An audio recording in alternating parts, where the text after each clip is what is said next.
जब भगवान शिव ने कलयुग के अंत का रहस्य बताया तो मां पार्वती की आंखों में भी भय था, क्योंकि यह प्रलय नहीं, एक साइलेंट टॉर्चर होगा।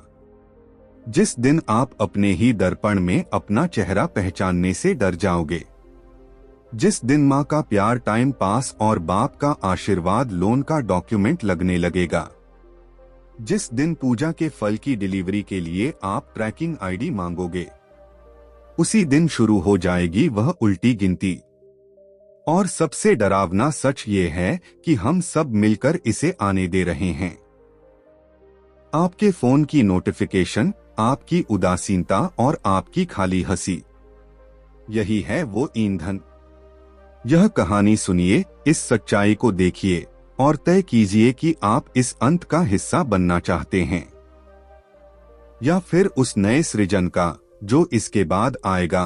तो दोस्तों, वीडियो शुरू करने से पहले अगर आप इस पर पहली बार आए हैं तो चैनल को सब्सक्राइब जरूर कर लीजिएगा और कमेंट में हर हर महादेव जरूर लिखना। महादेव ने मां पार्वती से कहा, कलयुग का अंत शोर से नहीं, एक संकेत से शुरू होगा। वह संकेत यह होगा कि जब सत्य पुरुषों के मुख से निकलकर भी लोगों के कानों तक पहुंचते पहुंचते झूठ बन जाएगा। जब माता के हृदय की ममता और पिता के आंचल की छाया सिकुड़कर स्वार्थ के सुनसान कोने में दुबक जाएगी। जब नदियों का जल और वायु का श्वास विषाक्त होकर भी सबकी सहमति से प्रकृति कहलाएगा। जब धर्म के नाम पर अधर्म और ज्ञान के नाम पर अज्ञान का अभिषेक होगा, उस दिन आरंभ होगा कलयुग के विध्वंस का प्रथम अध्याय। परंतु यह विध्वंस बाहर नहीं, भीतर होगा। मनुष्य अपने भीतर के देवता को स्वयं ही मार डालेगा और उसकी जगह एक खोखला प्रतिबिंब स्थापित करेगा। यही वह संकेत होगा। अपनी ही बनाई हुई आंखों से देखते हुए मनुष्य उस प्रतिबिंब को ही सत्य मान लेगा। वह संकेत जब प्रकट होगा तो एक साथ सारे संसार में नहीं, बल्कि एक सूक्ष्म से क्षण में एक विशेष हृदय में शुरू होगा। किसी ऐसे व्यक्ति का हृदय जो सदियों से सत्य के लिए तरसता रहा था, पर अब उसने स्वयं को छल देने की कला में निपुण कर लिया होगा। वह क्षण ऐसा होगा जब एक पुत्र अपने बूढ़े रोगग्रस्त पिता को भार समझकर उसके प्राणों के मोल पर भी स्वार्थ के एक सिक्के का सौदा तय करेगा।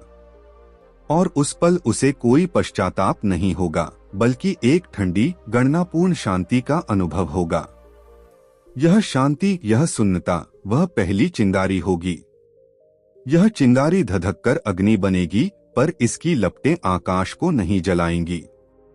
यह तो मनुष्य की संवेदनाओं, विवेक और आत्मीयता की सारी संपदा को भस्म कर देगी। लोग आपस में जुड़े होंगे, पर केवल तारों और तंत्रों के माध्यम से। एक दूसरे का स्पर्श, एक दूसरे की आंखों में झांक कर देखना, एक दूसरे के दुख में निस्वार्थ भागीदार बनना, ये सब पुराने जमाने की किंवदंतियां बनकर रह जाएंगी। प्रेम भी एक लेन देन का समझौता होगा और विश्वास केवल एक ऐसी चीज जिसका बीमा कराया जा सके। धर्मगुरु अपने विशाल आश्रमों में दिव्य स्क्रीनों पर प्रवचन देंगे और श्रद्धालु लाइक और सब्सक्राइब के बटन दबाकर अपना मोक्ष खरीद लेंगे। गंगा का जल डिजिटल यंत्रों में बंद होगा और प्रसाद होम डिलीवरी से मंगाया जाएगा।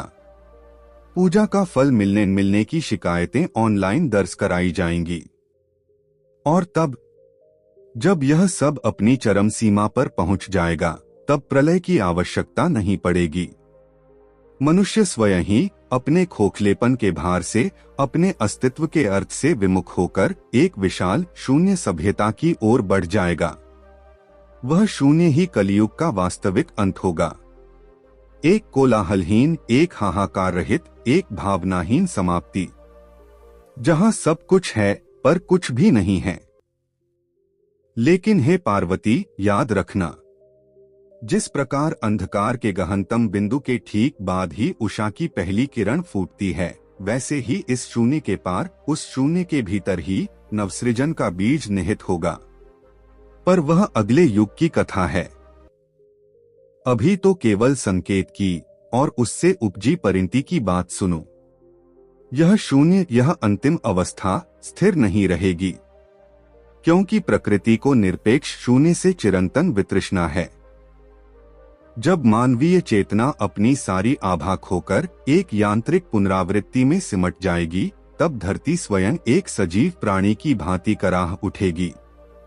पर यह कराह अग्नि और लावा से नहीं, बल्कि एक गहन मौन प्रतिक्रिया से प्रकट होगी। वह संकेत जो कलयुग के अंत की शुरुआत था, अब एक प्रतिध्वनि बनेगा, और यह प्रतिध्वनि सभी खोखले हृदयों में एक साथ गूंजेगी। ऐसा नहीं होगा कि आकाश फटेगा या धरती डोलेगी, बल्कि ऐसा होगा कि एक सुबह मनुष्य जब अपने दर्पण रूपी यंत्रों में अपना चेहरा देखेगा, तो अचानक उसे अपने भीतर की रिक्तता साफ साफ दिखाई देगी। वह दिखावे के सभी आवरणों के पार सीधे अपनी आत्मा के उस सूने आंगन में खड़ा होगा, जहां केवल धूल और टूटे हुए खिलौने पड़े हैं। यह अनुभूति कोई भावुकता नहीं, बल्कि एक ठोस असह्य सत्य की तरह उस पर टूट पड़ेगी, जैसे गर्मी में अचानक हिम का शिलाखंड गिरे। यह पल व्यक्तिगत नहीं, सामूहिक होगा। सारी मानव जाति एक साथ अपने भीतर झांक लेगी, और उस झांकने में जो दर्द उठेगा, वही सबसे बड़ा प्रलय होगा। यह दर्द उनकी सुन्न इंद्रियों को पुनः जागृत करेगा। यह वेदना ही नया अग्निसंस्कार होगी। इस वेदना के समय जो कुछ बचा होगा, एक सहज ममता का झोंका, एक निस्वार्थ सहायता का हाथ, एक बिना शर्त प्रेम की एक झलक, वे सब तुच्छ और अदृश्य माने जाने वाले तत्व अचानक चमक उठेंगे। जैसे अंधेरी रात में जुगनू की एक टिमटिमाती रोशनी सूर्य के प्रकाश से भी अधिक मूल्यवान हो उठती है, वैसे ही यह छोटी छोटी मानवीय करुणाएं उस गहन अंधकार में ब्रह्मांडीय तारों की भांति चमकने लगेंगी। और तब एक नया चक्र प्रारंभ होगा। यह प्रारंभ आकस्मिक उल्लास से नहीं, बल्कि एक गंभीर सीखी हुई विनम्रता से होगा। मनुष्य फिर से अपने हाथों से जमीन को छुएगा, फिर से वृक्ष लगाएगा, फिर से किसी के आंसू पोंछेगा बिना कैमरे के। वह शब्दों के बजाय मौन को, भोग के बजाय तप को, और संग्रह के बजाय त्याग को समझने लगेगा। कलयुग का अंत इस प्रकार एक महान शून्य से नहीं, बल्कि एक महान मौन से होकर गुजरेगा। और उस मौन में ही सत्य का वह सूक्ष्म स्वर फिर से ध्वनित होगा, जिसे सुनने के लिए कलयुग के मनुष्य के कानों में हमेशा से शोर भरा रहा था। परंतु यह सब एक पल में नहीं होगा। यह एक लंबी दर्दभरी यात्रा होगी, और इस यात्रा का प्रारंभ केवल और केवल उस संकेत से होगा, जब मनुष्य अपनी मानवता को एक लेन देन की वस्तु बना देगा। उसी क्षण से घड़ी की सुई विपरीत दिशा में घूमने लगेगी। समय सिकुड़ेगा और फैलेगा तब तक जब तक कि संतुलन फिर से न आ जाए। कैलाश की निर्वाणमयी शांति में, जहां समय स्वयं धीरे धीरे सांस लेता है, महादेव ने अपने अर्धनारीश्वर रूप में विराजमान पार्वती की ओर देखा। उनकी आंखों में ब्रह्मांडों का उदयस्त हो रहा था। पार्वती ने प्रश्न किया था, कलयुग का अंत कैसे होगा? क्या प्रलय के महाबादल फिर से गरजेंगे? शिव ने मुस्कुराया, एक कोमल पर गंभीर मुस्कान। उनका स्वर गूंजा, जैसे दूर किसी मृदंग के भीतरी आवाज की गूंज हो। हे गिरिराज नंदिनी, कलयुग का अंत उस प्रकार नहीं होगा जैसे सतयुग या त्रेता का हुआ। न होंगे महाविनाश के शंख, न ही प्रचंड वायु के रथ। यह अंत एक कोलाहलहीन चीख से शुरू होगा, एक संकेत से, और वह संकेत भीतर से आएगा। भीतर से? पार्वती ने आश्चर्य से पूछा। हाँ, देखो। शिव ने अपनी अंगुली से वहां धरती के भविष्य के एक चित्र को हवा में उभारा। जब कलयुग अपनी पराकाष्ठा पर पहुंचेगा, तब मनुष्य का हृदय एक पिंजरा बन जाएगा, जिसमें उसकी अपनी ही इच्छाओं का एक अदृश्य पक्षी बंद होगा।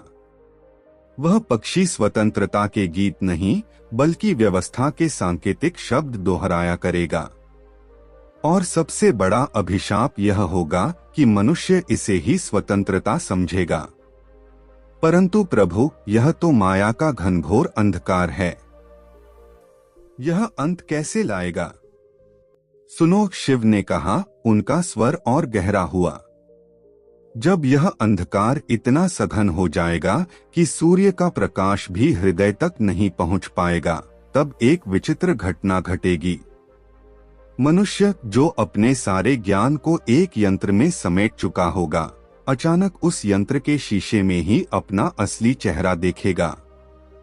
और वह चेहरा उसे खोखला, शून्य, निरर्थक प्रतीत होगा। वह क्षण, वह पहला संकेत होगा। शिव ने एक क्षण रुककर अपने तीसरे नेत्र की ओर संकेत किया, मानो वहां से वह सब देख रहे हों। यह संकेत किसी एक की नहीं, सभी की आत्मा में एक साथ उभरेगा। एक सामूहिक जागृति जो एक सामूहिक पीड़ा के रूप में प्रकट होगी। यह पीड़ा ही नई अग्नि होगी। यह अग्नि नगरों को नहीं, बल्कि मन में जमी हुई बर्फ को पिघलाएगी। जब यह बर्फ पिघलेगी, तब वह सब प्रकट होगा जिसे मनुष्य भूल चुका होगा। एक दूसरे की वेदना, पृथ्वी का करुण स्वर और अपने भीतर के दिव्य तत्व का स्मरण। पार्वती ने श्रद्धा से शिव के चरणों की ओर देखा। तो क्या यह अंत वास्तव में एक नई शुरुआत होगी? शिव की आंखों में अनंत का प्रकाश खेलने लगा। हर अंत एक आरंभ है, पार्वती। कलयुग का अंत सत्ययुग का शुभारंभ नहीं होगा, वह तो अभी बहुत दूर है। पर यह एक संधिकाल का आरंभ अवश्य होगा। एक ऐसा समय जब मनुष्य अपनी भूलों से विदीर्ण होकर धीरे धीरे फिर से उस मार्ग को टटोलेगा जिसे उसने छोड़ दिया था। यह मार्ग आकाश में नहीं, उसके अपने हृदय की धड़कन में है। और वह संकेत, वह पहली पीड़ा, उस हृदय को फिर से धड़कना सिखाएगी। यह संकेत कब आएगा? पार्वती ने कहा। शिव मुस्कुराए। जब माता का स्नेह बोझ होगा, जब पिता का आशीर्वाद एक कानूनी दस्तावेज, जब प्रेम की भाषा में केवल व्यापार के शब्द होंगे, जब आत्मा की प्यास बाजार के एक उत्पाद से बुझेगी, तब तुम उस संकेत को धरती के कोने कोने में फूटता देखना और जान लेना, कलयुग ने अपनी अंतिम सांस गिननी शुरू कर दी है। यह कहकर शिव ने अपने नेत्र बंद कर लिए, मानो वह आने वाले उस मौन का साक्षात्कार कर रहे हों जो सारे शोर के अंत के बाद आएगा। कैलाश का वातावरण उस गूंज से भर गया जो अभी तक कानों से नहीं, केवल हृदय से सुनी जा सकती थी। शिव के नेत्र बंद थे, पर उनके भीतर का तीसरा नेत्र सृष्टि के समस्त कालचक्र को एक साथ देख रहा था। वह मौन कुछ क्षण तक रहा, जिसमें केवल कैलाश की निःशब्द हवाओं का स्पर्श था। फिर उनके कंठ से वह स्वर फिर गूंजा जो समय के पार से आता प्रतीत होता था। वह संकेत, शिव बोले, केवल एक भावना नहीं, एक भौतिक सत्य बनकर उभरेगा। देखो पार्वती, जब मनुष्य की आत्मा शुष्क हो जाएगी तो धरती की आत्मा भी विदीर्ण होने लगेगी। पर यह विदीर्ण होना अकस्मात विस्फोट नहीं, बल्कि एक मंद गहरी पीड़ा के रूप में होगा। नदियां जो जीवन का प्रवाह हैं, वे या तो विष की धाराएं बन जाएंगी या सूखकर केवल अपने पथ की रेखा मात्र रह जाएंगी। वायु जो प्राण है, वह श्वास लेने के योग्य नहीं रहेगी। और आकाश, ओह आकाश, वह एक विशाल निष्ठुर स्क्रीन बन जाएगा जिस पर मनुष्य अपनी ही बनाई हुई माया के चित्र देखता रहेगा, असली तारों और चंद्रमा को भूलकर। पार्वती का हृदय द्रवित हो उठा। क्या कोई रुकेगा इस पतन को? कोई संत, कोई अवतार? शिव ने धीरे से शीश हिलाया। अवतार तब आते हैं जब धर्म की एक चिंगारी शेष हो। पर उस समय धर्म के नाम पर केवल ढोंग और व्यवसाय शेष रह जाएगा। मंदिरों में घंटियां बजेंगी, पर वे प्रार्थना की पुकार नहीं, व्यापार के घंटे बताएंगी। लोग देवताओं की मूर्तियों के समक्ष स्वयं को प्रसारित करेंगे, भक्ति नहीं। धर्मगुरु लाइक और सब्सक्राइब के आंकड़ों से अपनी दिव्यता मापेंगे। ऐसे में अवतार किस रूप में आएंगे? उन्हें पहचानने वाली दृष्टि ही तो नहीं रहेगी। तब पार्वती का स्वर विस्मय से कांप उठा। तब शिव ने गंभीर स्वर में कहा, प्रलय बाहर से नहीं, भीतर से आएगी। वह एक मानसिक भूकंप होगी। जिस दिन मनुष्य अपनी सारी भौतिक समृद्धि के बीच अचानक स्वयं से पूछेगा, यह सब क्यों? और उत्तर में केवल शून्य की गूंज सुनाई देगी। उस दिन उसकी बनाई हुई सभ्यता की नींव दरकने लगेगी। यह तो अत्यंत भयावह है। क्या आशा नहीं बचेगी?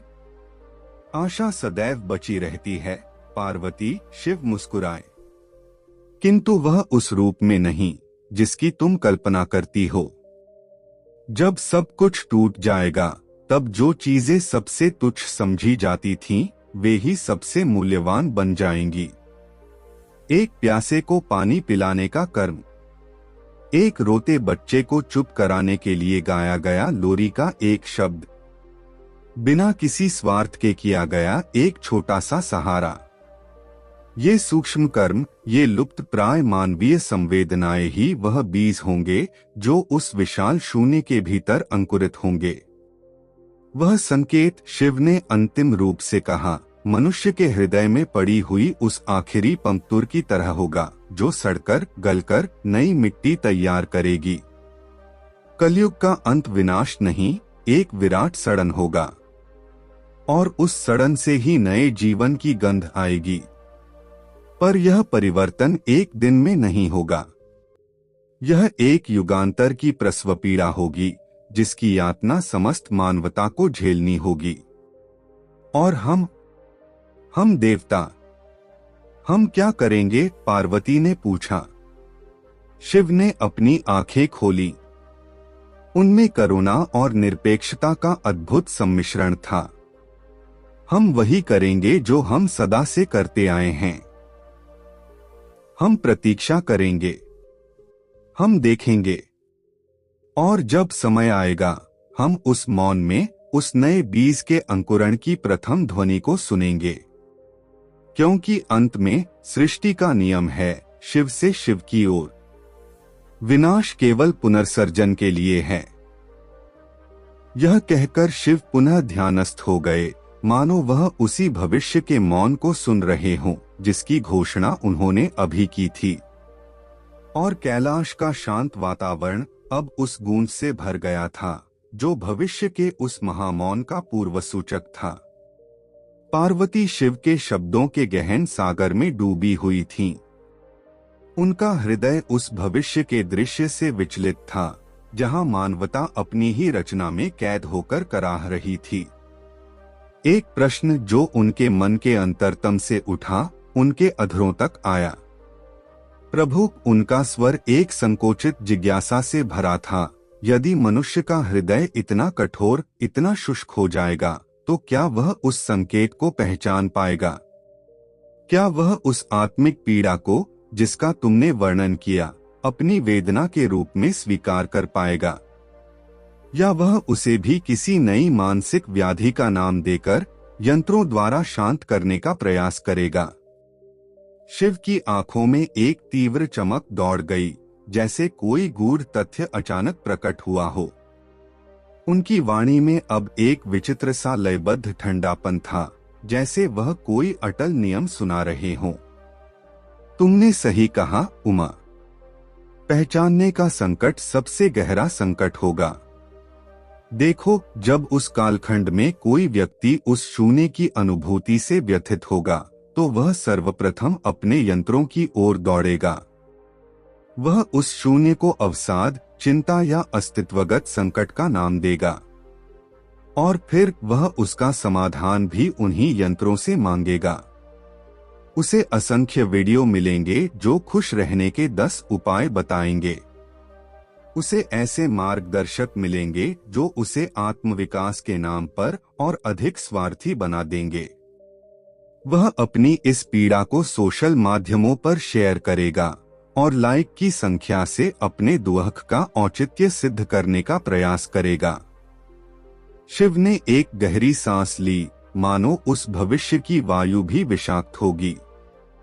पर यही उसकी महान भूल होगी, क्योंकि यह पीड़ा उपचार की याचना नहीं बल्कि जागृति की पुकार है। यह शून्य उसके भीतर के देवता का अंतिम संदेश है जो उसे चेताने का प्रयास कर रहा है। पर मनुष्य अपनी सुविधा के पिंजरे में उसे रोग समझकर दबाने का प्रयास करेगा। तो क्या वह सफल हो जाएगा? क्या वह उस पुकार को दबा देगा? पार्वती की आवाज में चिंता थी। कुछ समय के लिए हाँ, शिव ने कहा। वह स्वयं को विचलित करने के लाखों उपाय ढूंढ लेगा। नए मनोरंजन, नए व्यसन, नए भ्रम। पर एक नियम है पार्वती, जो सत्य है वह टाला नहीं जा सकता। यह पीड़ा, यह शून्य बोध एक सर्पिल की तरह गहराता जाएगा और एक दिन सभी उपाय निष्फल हो जाएंगे। स्क्रीन का प्रकाश फीका पड़ जाएगा, शोर बेमानी लगने लगेगा और सारी संपदा धूल समान प्रतीत होगी। उस दिन वह व्यक्ति और फिर धीरे धीरे सभी एक चीख के समान मौन में पहुंच जाएंगे। यह वह क्षण होगा जब दबाया गया सत्य विस्फोट बन जाएगा। यह विस्फोट कैसा होगा? हिंसक नहीं, हे पार्वती, शिव ने कहा एक कोमल दृढ़ता के साथ। यह एक आंतरिक विस्फोट होगा, जैसे किसी बांध की दीवार जो बहुत दिनों से दबाव सह रही है अचानक ढह जाती है और पानी शांतिपूर्वक बहने लगता है, वैसा ही यह विस्फोट अहंकार की दीवारों को गिरा देगा। और तब वह व्यक्ति जो अपने आप को स्व मानता था, अपने वास्तविक स्व के समक्ष नग्न, निरीह और विनम्र खड़ा होगा। उसकी आंखों से भ्रम के सारे पर्दे हट चुके होंगे। वह पहली बार बिना किसी फिल्टर के स्वयं को देख पाएगा, टूटा हुआ, कमजोर, पर अब झूठ से मुक्त। शिव ने अपना हाथ उठाया, मानो आकाश में कोई बिंदु दिखा रहे हों। यही वह द्वितीय और अंतिम संकेत होगा। पहला संकेत शून्य की पीड़ा थी। दूसरा संकेत उस शून्य के भीतर प्रकट होने वाली वह विनम्र निरीहता होगी। यह निरीहता ही नए युग का आधार स्तंभ होगी, क्योंकि जब अहंकार का किला ढह जाता है तभी करुणा, सहयोग और सच्चे प्रेम के बीज अंकुरित हो पाते हैं। कलयुग अपनी मृत्यु स्वयं तब लिख देगा जब मनुष्य अपनी शक्ति के अहंकार को त्याग कर अपनी वास्तविक निरीहता और परस्पर निर्भरता को स्वीकार कर लेगा। यह यात्रा कितनी भयानक है, पार्वती ने कहा, एक सहज करुणा से भरकर। भयानक पर अनिवार्य, शिव ने कहा। उनकी आंखों में उस नीति को स्वीकार कर लेने की शांति थी, क्योंकि मनुष्य ने स्वतंत्रता की जो परिभाषा गढ़ी है उसके चरम पर पहुंचकर ही वह समझ पाएगा कि वह परतंत्रता थी, और अपनी निरीहता को स्वीकार करके ही वह वास्तविक शक्ति को पहचान पाएगा। यही कलयुग का अंतिम पाठ होगा, अहंकार के मरण से आत्मा का पुनर्जन्म। और फिर कैलाश की निस्तब्धता में केवल भविष्य की उस महान मौन यात्रा की गूंज रह गई, जिसकी शुरुआत एक शोर से नहीं, एक संकेत से होनी थी। पार्वती अब मौन थीं। उनका मन उस भविष्य दर्शन से इतना आपूरित था कि शब्द सूख गए थे। शिव का स्वर, जो अब तक गूंजता हुआ प्रतीत हो रहा था, अचानक एक ऐसी गहराई में उतर गया जो समय और शब्द दोनों के परे थी। उनके अधरों पर कोई हलचल नहीं थी, फिर भी उनका संदेश हवा में, पत्थरों में, हिमकणों में स्पंदित हो रहा था, एक सीधा प्रसारण हृदय से हृदय में। अब सुनो पार्वती, कलयुग के अंत का सबसे गूढ़ रहस्य उनके भीतर का आकाशवाणी सा स्वर बोला। वह अंत जिसकी चर्चा हम कर रहे हैं, वह किसी एक दिन, एक वर्ष या एक सदी में समाप्त होने वाली घटना नहीं है। यह एक अवस्था परिवर्तन है, जैसे बर्फ का पानी बनना या जल का वाष्य बनना। एक सूक्ष्म, अदृश्य पर अटल संक्रमण। जब भीतर का विस्फोट हो जाएगा और निरीहता का सत्य प्रकट होगा, तब मनुष्य के जीवन की धुरी ही बदल जाएगी। उसकी दिशा बदलेगी। अब तक का उसका संघर्ष प्राप्त करने का था, धन, यश, सुख, ज्ञान, यहाँ तक कि मोक्ष का भी। पर उस निरीहता के बाद उसका संघर्ष छोड़ने का होगा। छोड़ने का अपने अहंकार को, अपने भय को, अपनी पकड़ को। शिव की आंखों में अब एक कोमल प्रकाश चमक रहा था, जैसे अंधकार के सबसे घने कोने के बाद दिखाई देने वाला पहला तारा। उस समय वे बोले, सभ्यता का पुनर्निर्माण नहीं होगा, होगा पुनःसर्जन। लोग बस्तियां नहीं बसाएंगे, वे समुदाय की खोज करेंगे। वे इमारतें नहीं बनाएंगे, वे आश्रय गढ़ेंगे। वे कानून नहीं लिखेंगे, वे विश्वास की एक भाषा को पुनः जन्म देंगे। यह युग करुणा के अर्थशास्त्र का प्रारंभ होगा, जहां देने का मूल्य संचय से अधिक होगा। क्या तब सत्ययुग आ जाएगा? पार्वती ने फुसफुसाते हुए पूछा। नहीं, शिव मुस्कुराए। सत्ययुग तब आता है जब मनुष्य का हृदय बिना किसी संघर्ष के स्वतः सत्य में स्थित हो।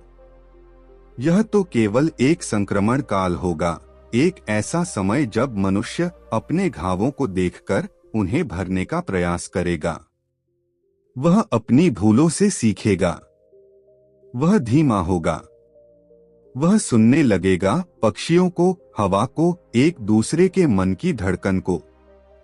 यह युग मौन के प्रति सम्मान का युग होगा। और हम, पार्वती ने फिर वही प्रश्न किया जो हर सृष्टा का हृदय है। हम, शिव ने कहा। उनका स्वर एक पिता की कोमलता से भर गया। हम तब भी यहीं रहेंगे, इसी कैलाश पर, या हर उस हृदय में जो मौन को सुनने का साहस जुटा पाएगा। हम प्रकट नहीं होंगे विराट रूप में, क्योंकि अब भय देकर कोई सीख नहीं दी जा सकेगी। हम प्रकट होंगे एक अनुभूति में, उस क्षण में जब एक माँ अपने शिशु को चूमती है, उस संकोच में जब कोई व्यक्ति बिना कारण किसी की मदद करता है, उस आंसू में जो झूठ नहीं होता। हम वहां होंगे जहां मैं समाप्त होता है और तू प्रारंभ होता है। शिव ने अपना हाथ बढ़ाया और एक हिमकण को हवा में रोक लिया। वह उनकी उंगली पर पिघला नहीं, बल्कि चमकने लगा, जैसे उसमें संपूर्ण ब्रह्मांड समाया हो। यह संकेत, उन्होंने कहा, यह पीड़ा, यह शून्य, यह निरीहता, और फिर यह पुनर्सर्जन। यह सब मेरा ही तो नृत्य है, पार्वती। यह सृष्टि का सांस लेना और छोड़ना है। कलयुग का अंत कोई दंड नहीं है। यह एक महान पुनःस्मरण है। मनुष्य को अपनी दिव्यता का, अपनी संपूर्णता का और अपनी मूल एकता का पुनःस्मरण। तो क्या यह शोर से नहीं, एक संकेत से शुरू होगा? पार्वती ने अंतिम बार पुष्टि करते हुए पूछा। हाँ, शिव ने कहा, और उनका स्वर अब धरती के कोने कोने में गूंजता हुआ सुनाई देने लगा, मानो यह संदेश अभी से कालचक्र में अंकित हो रहा हो। वह संकेत है आत्मविस्मृति की पराकाष्ठा का बोध। जब मनुष्य अपने आप से इतना विमुख हो जाएगा कि उसे अपनी ही छवि अजनबी लगेगी। वही क्षण, वही भयानक सुनसान क्षण, वही जागृति का प्रथम क्षण होगा। और तब अंत की शुरुआत होगी। नहीं, तब एक नई शुरुआत का अंत होगा। इतना कहकर महादेव पुनः स्थिर हो गए। उनकी आंखें बंद थीं, उनके भीतर का तीसरा नेत्र भी। अब केवल एक विराट सर्वव्यापी मौन था, जो स्वयं ही उत्तर था, प्रश्न था और समाधान भी। कलयुग का अंत उसी मौन में लिपटा हुआ अपने समय की प्रतीक्षा करने लगा। यदि यह ज्ञान गंगा की एक बूंद ने भी आपके मन को छुआ है, आत्मा को झकझोरा है, तो इस पवित्र प्रवाह को अविरल बनाए रखने में सहयोग दीजिए। सब्सक्राइब का बटन दबाकर इस मंत्रमुग्ध सत्संग को अपने जीवन का नियमित अंग बना लीजिए। जैसे भोले बाबा भक्ति के एक फूल से प्रसन्न हो जाते हैं, वैसे ही आपका एक लाइक इस ज्ञान यज्ञ में आहुति बन जाएगा। इस बात को सब तक पहुंचाइए, शेयर कीजिए, क्योंकि जो दिया जाता है वही बढ़ता है। आपका एक शेयर किसी भटके हुए पथिक के लिए दीपक बन सकता है। घंटी अवश्य बजा दीजिए ताकि जब भी ऐसा दिव्य संदेश आए आप तक पहुंच जाए। भूले नहीं, संसार का शोर बहुत है, पर सत्य की आवाज सूक्ष्म।